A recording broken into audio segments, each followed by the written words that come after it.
दाता तो एक राम जी, बाकी दुनिया तो भिखारी है, सब भीख मांगे। एक भिखारी बांके बिहारी जी की दरवाजे पर भीख मांग रहा था। एक सेठ जी जा रहे थे,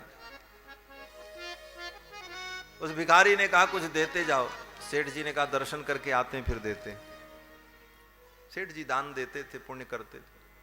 भीतर जब गए तो मंदिर में जाकर के भगवान के सामने प्रार्थना करने के बाद उन्होंने भगवान से कहा प्रभु मेरा ये काम कर दो, करोड़ों का काम है, फिर इतनी सेवा हम करेंगे। भिखारी ने सुन लिया। बाहर जब आए तो भिखारी को 10 रुपया निकाल करके देने लगे। भिखारी ने कहा बाबूजी रख लो, आप भी तो मेरी ही जाति को, आप भी मांगते हो हम भी मांगते। तो भिखारी से क्या भीख मांगना? अरे मांगना है तो बिहारी से मांगो, बिहारी देगा, भिखारी से क्या मांगना? बोले अंतर इतना है कि मैं 10 रुपए मांगता हूं, तुम 10 करोड़ मांगते हो, भिखारी तो तुम भी हो। तो कहने का भाव कि भगवान के यहां तो सब भिखारी है, लेकिन भक्त प्रहलाद तो ऐसे हैं कि भगवान से कुछ नहीं मांगते। भगवान ने कहा प्रहलाद मांगो, आज मैं तुम्हें देना चाहता हूं। बोले जबरदस्ती है क्या? भगवान ने कहा हां प्रहलाद, मेरी प्रसन्नता के लिए मांग लो। प्रहलाद जी ने कहा ठीक है, राजी हैं हम उसी में जिसमें तेरी रजा है, अगर आप इसी में राजी हो तो मांग लेते। आप कहोगे प्रहलाद जी भी सकाम हो गए, अभी तक कुछ नहीं मांग रहे थे, ये भी मांगने लगे। बोले प्रहलाद जी ने मांगा तो, लेकिन क्या मांगा? बोले भक्त बड़े चतुर होते हैं, भगवान से भी कहीं आगे चतुर भक्त होते हैं। राम ते अधिक राम कर दासा, राम के दास तो राम से भी ज्यादा आगे। भक्त बड़े चतुर होते हैं। प्रहलाद जी ने बड़ी चतुराई से मांगा। प्रहलाद जी ने कहा प्रभु अगर आप वरदान देना चाहते हैं तो यही वरदान दे दीजिए कि आज के बाद कभी भी मेरे मन में कुछ मांगने की इच्छा न हो। क्या मांगा? कामानाम हृदय संरोहम भवतस्तु वृणेवरम। हे प्रभु यही वरदान चाहिए कि कभी मेरे मन में कोई कामना ही उत्पन्न न हो। वरदान भी मांग लिया और कुछ भी नहीं मांगा और सदा सदा के लिए निष्कामता प्राप्त कर ली। क्यों? बोले ऐसा वरदान मांगने की क्या जरूरत थी कि मेरे मन में कामना कभी उत्पन्न न हो? बोले जब आज नहीं है तो आगे भी नहीं होगी। बोले प्रहलाद जी ने विचार किया कि ये मन बड़ा चंचल है, इसका कोई भरोसा नहीं, आज निष्काम है कल कहीं सकाम हो गया तब क्या होगा, इसलिए पहले ही इसको बंधन में डाल दो। कि बोले मन बड़ा चंचल है, ये मन बड़ा चंचल है, कैसे तेरा भजन करूं। ये मन बड़ा चंचल है, कैसे तेरा भजन करूं। जितना इसे समझाऊं, जितना इसे समझाऊं, उतना ही मचल जाए। जितना इसे समझाऊं, उतना ही मचल जाए। राधो तेरे चरणों की गल धूल ही मिल जाए। राधो तेरे चरणों की, राधो तेरे चरणों की, राधो तेरे चरणों की। ये मन बड़ा चंचल है, कभी इस मन के भरोसे न रहना। क्यों? बोले ये मन पल भर में योगी, पल भर में भोगी, पल भर में ज्ञानी, पल में वियोगी। ये मन कब योगी बनता है और कब भोगी बन जाता है, कब इसकी वृत्तियां बदल जाती हैं पता नहीं चलता। पल भर में योगी, पल भर में भोगी, पल भर में ज्ञानी, पल में वियोगी। बदलता जो क्षण क्षण में वृत्ति अपनी, कभी अपने मन के भरोसे न रहना। इस मन के कभी भरोसे में न रहना, ये कब बदल जाए कोई ठिकाना नहीं। इसलिए प्रहलाद जी ने ये वरदान मांग लिया कि कामानां हृदय संरोहम भवतस्तु वृणेवरम, कभी भी मेरे मन में कोई कामना उत्पन्न न हो। भगवान बड़े प्रसन्न हुए। भगवान ने कहा तथास्तु। प्रहलाद जी ने कहा प्रभु एक बात और। बोले क्या? बोले मेरे पिता ने आपको बहुत गालियां दी, मेरे पिता ने आपको बहुत अपशब्द कहे, मेरे पिता को आप क्षमा कर देना, मेरे पिता की सद्गति हो, मेरे पिता की दुर्गति न हो, ये मेरी इच्छा है। भगवान के नेत्र सजल हो गए, नरसिंह भगवान की आंखों में आंसू आ गए। जिस पिता ने मारने के लिए कोई कोर कसर बाकी नहीं रखी, ऐसे पिता के प्रति भी प्रहलाद का ये सद्भाव है कि मेरे पिता का कल्याण हो। भक्त का यही लक्षण है, भक्त सबके कल्याण की कामना करता है। भक्त का कोई विरोध भले करे लेकिन भक्त किसी का विरोध नहीं करता। क्यों? बोले निज प्रभु मैं देखहि जगत के ही सन करें विरोध। नारद जी को देखो, नारद जी जितने प्रेम से रावण के दरबार में जाते हैं उतने ही प्रेम से राम जी के दरबार में भी। भगवान कृष्ण के सम्मुख नारद जी जितने प्रेम से जाते हैं उतने प्रेम से ही कंस के दरवाजे पर भी जाते हैं, और कंस भी उनका आदर करता है। क्यों? बोले संत के लिए कोई भेद नहीं, भक्त के लिए किसी से कोई शत्रुता नहीं। भक्त अजात शत्रु होता है। अजात शत्रव शांता साधव साधुभूषणा। कपिल मुनि अपने आख्यान में कहते हैं कि अजात शत्रव, जो अजात शत्रु हो, जिसका किसी से कोई विरोध न हो, भले उसको लोग विरोधी माने लेकिन वो किसी को अपना विरोधी नहीं मानता। प्रहलाद जी कहते हैं मेरे पिता की सद्गति हो जाए, मेरे पिता का कल्याण हो जाए, इसी कृपा करना। भगवान ने कहा अरे तुम तो मेरे भक्त हो, और भक्त के लिए तो मैं ही पिता माता बंधु सब हूं। क्या ऐसा तुमने चिंतन नहीं किया? तो प्रहलाद जी कहते हैं प्रभु आप ही मेरे माता पिता बंधु सब हो। सच्चाई तो यही है, तुमेव माता च पिता तुमेव।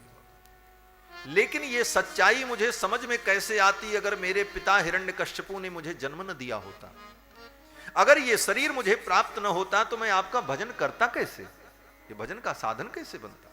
तो उस भजन के साधन को करने के लिए शरीर को जिस पिता ने दिया उसका भी ऋण मेरे ऊपर है, और उसके प्रति भी मेरा कर्तव्य है। इसलिए मैं ऐसा कह रहा हूं। प्रहलाद की भक्ति को और निष्ठा को देखकर भगवान बहुत प्रसन्न हुए, और भगवान को पश्चाताप होने लगा। पश्चाताप ये होने लगा कि मैं आया था भक्त की रक्षा करने के लिए, भक्त को सुख देने के लिए, और ये मैंने क्या किया, अपने भक्त के पिता को मैंने मार डाला। पिता के मरने पर पुत्र को कष्ट होता है, मैंने तो अपने भक्त प्रहलाद को कष्ट दे दिया। भगवान को पश्चाताप हो गया, अपने भक्त के पिता को मैंने मार डाला। ऐसा चिंतन भगवान के हृदय में आ गया। अब तो भगवान पश्चाताप करने लगे, ये मैंने क्या किया। भक्त के संबंध से उसके परिवार के सभी लोग भगवान के हो जाते हैं, ये नोट कर लेना। प्रणत कुटुंब पाल रघुराई। अगर एक व्यक्ति भगवान का शरणागत है तो उस एक व्यक्ति के शरणागति के संबंध से भगवान उसके संपूर्ण परिवार को अपना मानते। महाभारत युद्ध में पांडव का पक्ष भगवान ने क्यों लिया? पांडव के अंदर कोई विशेषता थी? अगर देखा जाए तो जितना अधर्म कौरव के पक्ष में था उतना पांडव के पक्ष में भी।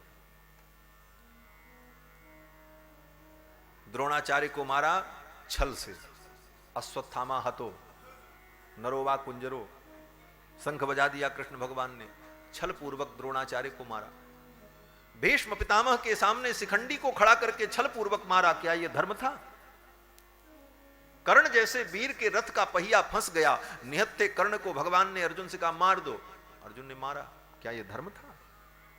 पांडव के पक्ष में भी अधर्म था। लेकिन भगवान ने पांडव का पक्ष क्यों लिया? इसलिए लिया कि पांडव की जो पत्नी द्रौपदी है वो भगवान की शरणागत भक्ता है, और उस द्रौपदी के संबंध के कारण भगवान पांडव की रक्षा करते हैं। नहीं तो पांडव के अंदर कोई ऐसी विशेषता नहीं है कि जिसके कारण भगवान उनका रथ चलाने जाएंगे। द्रौपदी के संबंध के कारण भगवान पांडव की रक्षा करते। हमारे आचार्यों ने चिंतन किया है कि पांडवानाम निरसनम, पांडव का निरसन, पांडवों का वध तो स्वयं भगवान कर देते, लेकिन पांडव के प्राण की रक्षा भगवान ने की। क्यों? बोले द्रौपदी मंगल सूत्रार्थम, द्रौपदी के मंगल सूत्र की रक्षा के लिए भगवान ने पांडव का पक्ष लिया। नहीं तो जिस दिन द्रौपदी का वस्त्रापहार हो रहा था उसी दिन भगवान ने सुदर्शन चक्र से कहा था, जाओ चक्रराज, पांचों पांडव के मस्तक को काट दो। रुक्मिणी जी ने कहा, प्रभु अपराध किया दुशासन ने और आप पांडव को दंड दे रहे हैं। भगवान ने कहा, सबसे बड़े दोषी पांडव हैं। इन पांडवों ने द्रौपदी को जुए की बाजी में लगाया क्यों? और ये बैठ करके देख रहे हैं और द्रौपदी का अपमान हो रहा। सबसे बड़े अपराधी तो ये हैं, पहले मैं इनको मारूंगा। जाओ सुदर्शन, पांचों पांडव के मस्तक को काट करके लाओ। सुदर्शन चल पड़े। रुक्मिणी जी ने रोक दिया, चक्रराज रुको, भगवान की आज्ञा से श्रेष्ठ भगवती की आज्ञा है। पिता से ज्यादा वंदनीय मां होती है। मां रुक्मिणी के कहने पर सुदर्शन चक्र रुक गए। भगवान ने कहा, देवी मेरी आज्ञा में बाधा क्यों डालती हो? रुक्मिणी जी ने कहा, प्रभु आपने क्या आज्ञा दी? बोले, ये आज्ञा दी है कि पांडव का सिर काट करके लाओ। रुक्मिणी जी ने कहा, होश में तो हो आप? भगवान ने कहा, देवी ये मनोविनोद का समय नहीं, अगर मैं अपना होश खो दूंगा तो ये सृष्टि समाप्त हो जाए। मैंने जो किया है सोच करके निर्णय किया है। रुक्मिणी जी ने कहा, प्रभु एक बार फिर विचार कर लो, आप पांडव के मस्तक को काटने की बात कर रहे। भगवान ने कहा, हाँ। रुक्मिणी जी ने कहा, जिस द्रौपदी से आपको इतना प्रेम है, अगर पांचों पांडव के मस्तक कट गए तो आपकी द्रौपदी विधवा हो जाएगी। श्वेत वस्त्रों को धारण करके श्रृंगार से रहित होकर जब आपके सम्मुख खड़ी होगी तो आपके नेत्र लज्जा से झुक जाएंगे कि उसको विधवा बनाने वाले आप कहलाओगे।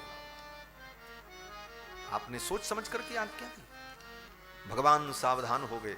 भगवान ने कहा, चक्रराज रुक जाओ। रुक्मिणी जी ने कहा, नहीं नहीं भेज दो, बड़े बुद्धिमान बने थे, भेज दो।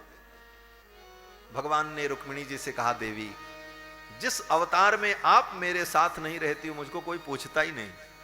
आपकी इतनी महिमा है और वास्तव में भगवान को तो इतना क्रोध आ जाए कि भगवान प्रलय कर दें। वो तो लक्ष्मी जी भगवान को शांत करती रहती हैं। तद वक्षस्थल नित्यवास रसिकाम तच्छांति संवर्धिनीम पद्मालंकृत पाणि पल्लव युगाम पद्मासनस्थाम श्रियम। तो श्री जी अपने शील के द्वारा भगवान को शांत करती रहती हैं, अपने गुणों के द्वारा, अपने सौंदर्य के द्वारा, अपनी वाणी के द्वारा भगवान को शीतलता प्रदान करती रहती हैं, इसीलिए भगवान शांत रहते हैं। तो द्रौपदी के संबंध के कारण भगवान पांडव की रक्षा करते। प्रणत कुटुंब पाल रघुराई।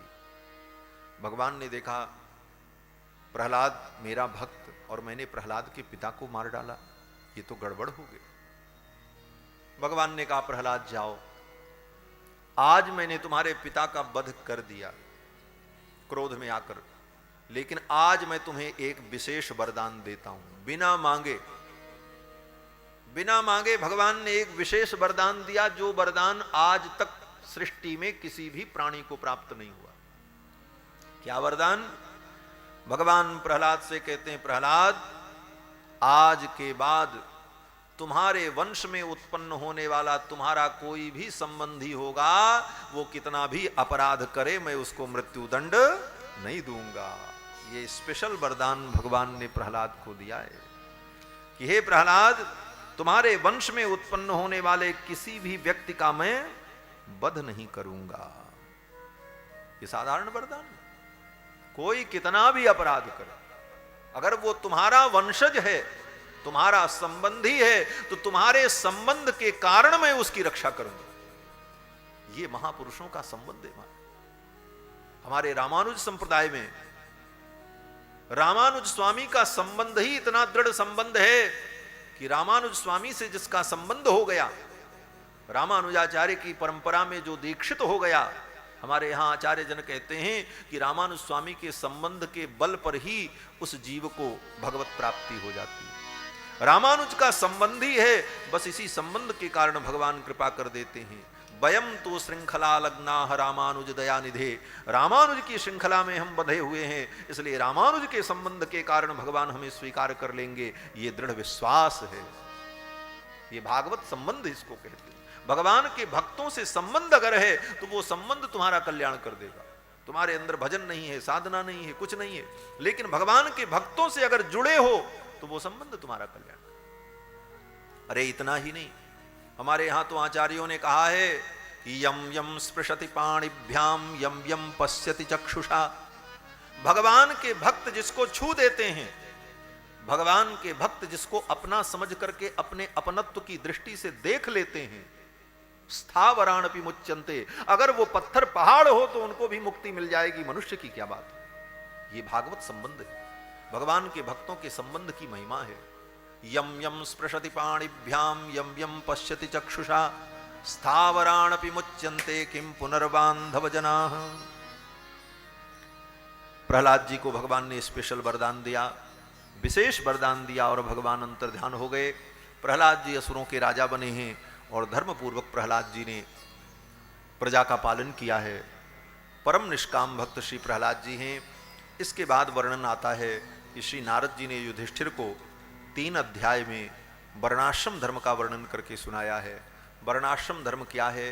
बोले जो जिस वर्ण में उत्पन्न हुआ, जो जिस आश्रम में है, अपने वर्ण और आश्रम के अनुकूल जो कर्तव्य है उस कर्तव्य का निष्काम भाव से पालन करे, यही वर्णाश्रम धर्म है।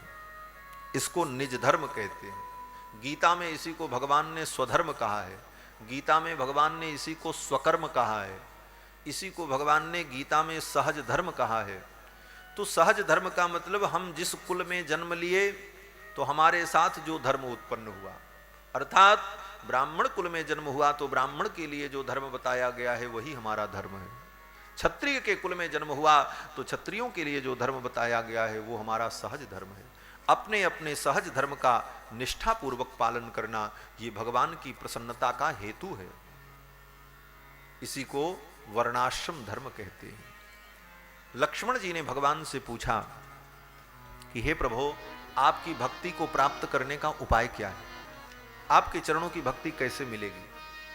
तो भगवान श्री राम कहते हैं प्रथमहि विप्र चरण अति प्रीति, प्रथमहि विप्र चरण अति प्रीति, निज निज धर्म निरत श्रुतनि की, निज निज धर्म श्रुतनि की, तेहि कर फल पुनि, तेहि कर फल पुनि, विषय विरागा, तेहि कर फल पुनि, तेहि कर फल पुनि, विषय विरागा, तब मम चरण उपज अनुरागा, तब मम चरण उपज अनुरागा। लक्ष्मण जी ने पूछा प्रभु आपकी भक्ति कैसे प्राप्त होती? तो भगवान श्री राम कहते हैं कि प्रथम ही विप्र चरण अति प्रीति, पहले तो ब्राह्मणों के चरणों में प्रीति रखो, श्रद्धा रखो और उनके बताए हुए उपदेश के अनुसार चलना प्रारंभ करो। निज निज धर्म निरत श्रुति नीकी, और अपने अपने धर्म में, अपने स्वधर्म में निरत रहो। इसका फल क्या होगा? बोले तेहि कर फल पुनि विषय विरागा। इसका फल ये होगा कि संसार से धीरे धीरे वैराग्य होगा, और जब संसार से वैराग्य होगा तब बोले तब मम चरण उपज अनुरागा, तब मेरे चरणों में अनुराग होगा। क्यों? बोले जब संसार से वैराग्य होगा तभी भगवान से अनुराग होगा। क्योंकि मन एक है। अगर संसार में लगेगा तो भगवान में नहीं लगेगा, भगवान में लगेगा तो संसार में नहीं लगेगा। यही तो गोपियों ने उद्धव जी से कहा, उद्धव मन न भये 10-20, एक हतो सो गयो श्याम संग को आराधे ईस। उद्धव मन न भये 10-20, मन कोई 10-20 थोड़ी है, मन तो 2 है, 1 है। चाहे संसार में लगा लो, चाहे भगवान में लगा लो। तो संसार से वैराग्य होगा तो भगवान से अनुराग होगा, और भगवान से अगर वैराग्य होगा तो संसार से अनुराग होगा। मन एक ही जगह रहेगा। तो बंधुओं, अपने अपने धर्म का जब व्यक्ति निष्ठापूर्वक पालन करता है तभी उसे संसार से वैराग्य होता है। इसी को स्वधर्म कहा है। राधा रानी भी अपने स्वधर्म का पालन करती है। देखो, गोप कन्या है श्री राधा रानी, और साधारण गोप नहीं, वृषभानु की लली है। राजा वृषभानु, जिनके घर हजारों सेवक हैं, नौकर चाकर हैं, लेकिन उनका धर्म क्या है? बोले गोप कुल में उत्पन्न हुई हैं, और गोप कुल का धर्म है गाय का पालन करना, गाय के दूध दही का व्यवसाय करना, व्यापार करना। तो इस धर्म का राधा रानी भी पालन करती हैं। और क्या करती हैं? बोले सर पे मटकी रख करके दही बेचने जाती हैं। क्यों? बोले ये उनका धर्म है। अंतर इतना है कि अकेले नहीं जाती, कई सखियां साथ में जाती हैं, और गोपियां मिट्टी के घड़े में दही ले जाती हैं। राधा रानी तो स्वर्ण के घट में दही लेकर के जा रही हैं, लेकिन ये उनका धर्म है, इसलिए वो भी ये कार्य करती हैं। सरधरी मटुकिया डोले,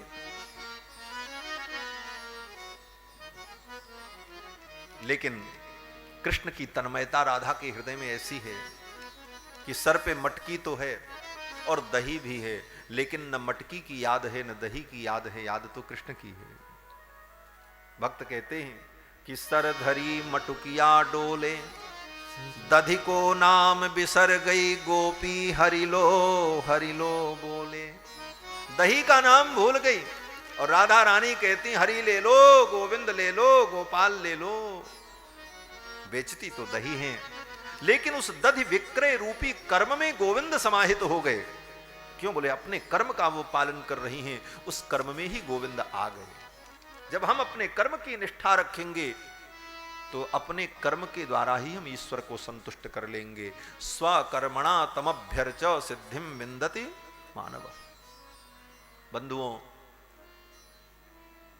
श्री वल्लभाचार्य जी महाराज कहते हैं, विक्रेतु कामाखिल गोप कन्या मुरारी पादार्पित चित्तवृत्ति दध्यादिकं मोहवशादवोचद् गोविंद दामोदर माधवेति। दही बेचने जाती हैं गोपियां तो यही कहती हैं गोविंद दामोदर माधवेति। तो बंधुओं, अपने स्वधर्म का पालन करना ये अनिवार्य है। अपने स्वधर्म को छोड़ करके अगर हम भक्ति करते हैं तो भक्ति पाखंड बन जाएगी, वो भक्ति कल्याणकारिणी नहीं होगी। और आज कलिकाल में यही देखने को मिल रहा है कि लोग अपने स्वधर्म को छोड़ करके भक्ति के नाम पर, भजन के नाम पर अपने कर्म का लोग त्याग कर देते हैं। ये उचित नहीं है। अपने कर्म को करते हुए जब ईश्वर की भक्ति में लगोगे तो वो भक्ति सफलता प्रदान करेगी। नारद जी ने 3 अध्याय में वर्णाश्रम धर्म का वर्णन किया। इसके बाद अष्टम स्कंद की कथा प्रारंभ होती है।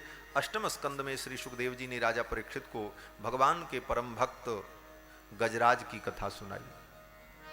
गजेंद्र के ऊपर भगवान ने कैसे कृपा की, सुखदेव जी महाराज वर्णन कर रहे थे। राजा परीक्षित ने पूछा, हे प्रभु, मैंने सुना है कि तत्रापि जत्ने भगवान हरिण्याम हरिमेधसः हरिरित्याहृतो येन गजेंद्रो मोचितो ग्रहात्।